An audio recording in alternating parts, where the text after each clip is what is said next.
Hello, for some reason I woke up next to a tree this morning, and that reason could be because I couldn't get to sleep in my actual bed because for the first time in as many days it was autumn.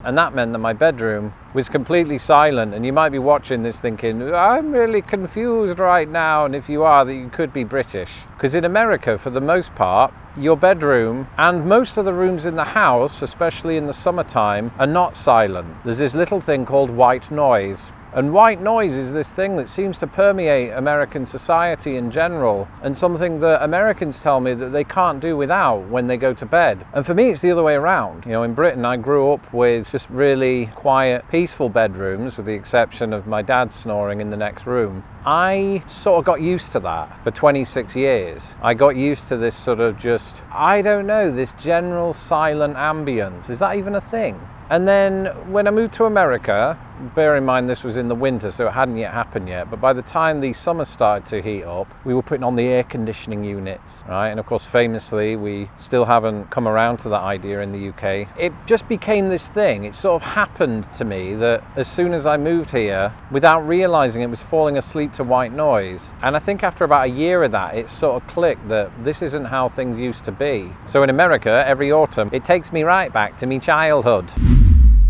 Briefly, because then the winter turns up and you have to have a fan on in the bedroom because the heating is too hot. It's like a catch-22. But while I was laying there awake at night and before I fell asleep next to this tree, I had some thoughts about some of the other sounds that I commonly hear in the United States that I would never have heard in England.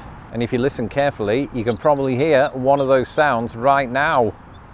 Hear that? That is, well, North American bird species, most likely anyway, because in the UK, the bird that you would hear most commonly is a wood pigeon, because it makes that really distinctive sound all across most of Europe, I think. And it just goes, whoop, whoop, whoop, whoop, whoop, whoop. I realise I'm making bird sounds in public. Here, you don't really hear that sound very often because wood pigeons aren't native to North America. And instead, you'll hear the sounds of many birds. I mean, here in the Midwest, you've got cardinals, you've got the red-winged blackbird, you've got mourning doves, which of course comprise about 33% of my own family. And so the general bird ambience differs greatly between Britain and the United States. And of course, America, being the giant country that it is, boasts a stupid amount of birds and an amount of stupid birds, but that's every country. And you know, the noise or the sound, the ambience that they produce differs immensely depending on where you are in the country. So I can only speak for here. I've seen a cardinal sitting outside of my house on a telephone wire dropping a massive but all the time chatting. So if you are the sort of person who's really into birds, which is all English people once they pass the age of 40, then if you move to America, get yourself a bird book. Do those things still? I don't know if they exist, but look it up on the internet. Which birds are in your local area? And then what about the sound that you hear at a zebra crossing / crosswalk? Again, those differ all throughout the United States. Where I live, you hear things like, the crosswalk sign is on. The crosswalk sign is on. And we get the picture, mate. And I've been to places here where it almost sounds like a machine gun, like right, which really makes you want to run across the road, so at least it gets its job done efficiently. But it is mildly terrifying. In Britain, I can't really remember how it goes. It's something like beep, beep, beep, beep. Probably making that up. Producers, can we look up what it sounds like in Britain? Over the last 2 years, one sound that I've heard commonly here in Chicago is my cat, but also tornado sirens.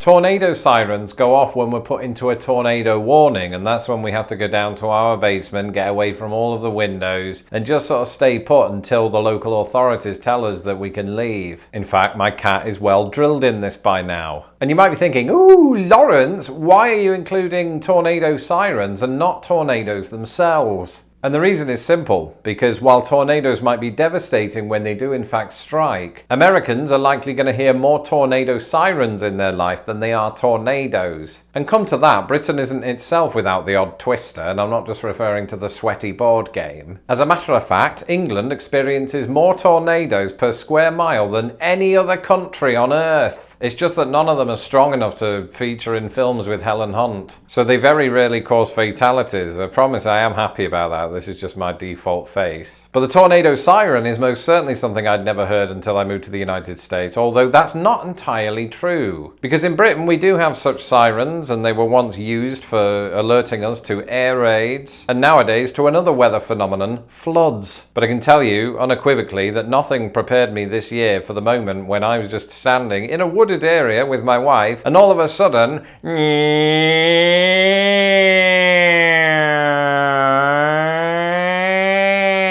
that's not a plane in a heavy wind. That is the siren, just my impersonation of it.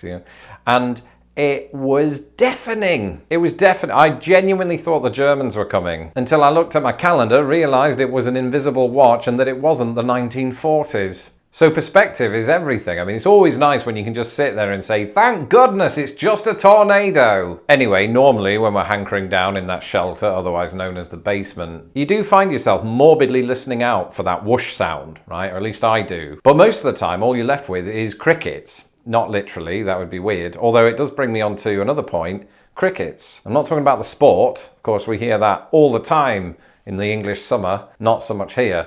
But crickets, the insect.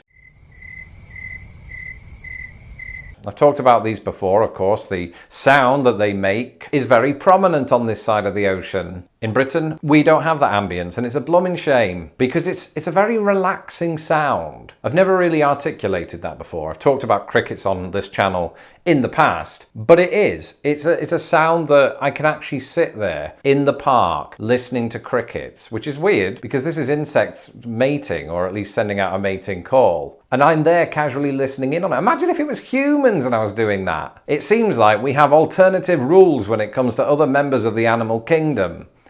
I'm not complaining, don't get me wrong. I don't want to do that to humans who should keep themselves to themselves. So those are just some of the sounds that I thought of when I woke up next to that tree this morning. And Mum, if you are watching, I didn't really wake up next to a tree. It's just for the narrative of this video. It's a weird narrative. That's it for this episode. Let me know in the comments below some of the sounds that you hear on a daily basis that you don't think other people will hear in other parts of the world. I'm Lawrence Brown. You can follow me on Twitter at LostInThePondUS, and don't forget to subscribe to this channel so that I don't have to. One sound that my patrons hear every week is the secret sound of my voice on our secret live streams. If you would like to become a patron of Lost in the Pond, you can do so today at patreon.com/LostInThePond. Until the next video, goodbye.